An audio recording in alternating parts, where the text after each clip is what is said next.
Can I tell you, hate is not God's image. Self-hatred is not God's image. Religion is not God's image. Homosexuality is not God's image. Poverty is not God's image. Depression is not God's image. Sickness and disease, that's just not God's image. Division is not God's image. And can I tell you something?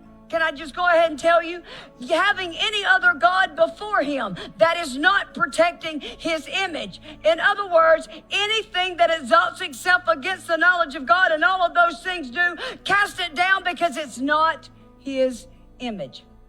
God said that you're his child. He said you're created in my image. He said you can have what I said you can have, but you got to find what I said you can have. Not what pastor said I can have. Not what the prophet said I could have, because they might have been prophesying. They might have been operating out of a familiar spirit, and now they got you chasing a dream that ain't even yours. Anybody hear me? You get in the Word of God and you find what God said that you could have, and it will resonate in your spirit, okay? It will resonate in your spirit. And when your spirit picks up on it, go after it and don't let anybody stop you. Y'all good? You are destined by God to become something. What is it?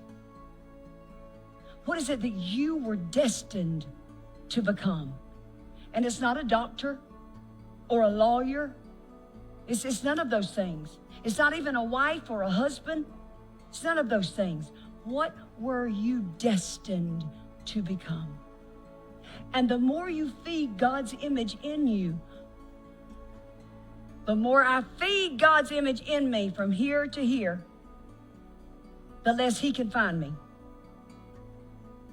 Because all of a sudden, the more of God's image that is apparent in me, it can't find a place in me. I came and I found no place. Dear Lord, have mercy. So anything that is contrary to the word creates strongholds that must be torn down. Do you may want to know how to tear them down?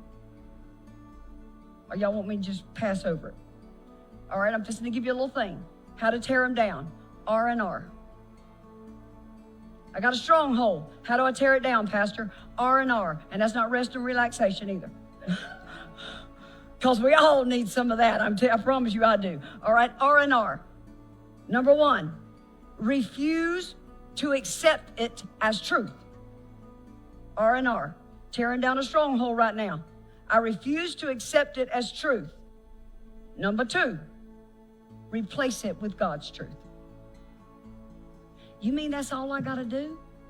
You mean I ain't got to fast till I look like Twiggy? No, I tried that. That's why I don't weigh but 3 pounds. Still had strongholds. I ain't saying don't fast, because I'm telling you, you better. You better, okay? But all you got to do is refuse to accept it as truth and replace it with God's truth. That's it. And then you know it's done. It's done, okay? All right, what I'm trying to tell you is that believing a lie to be the truth is your greatest enemy. Because the lie that you believe is the lie you will live out of.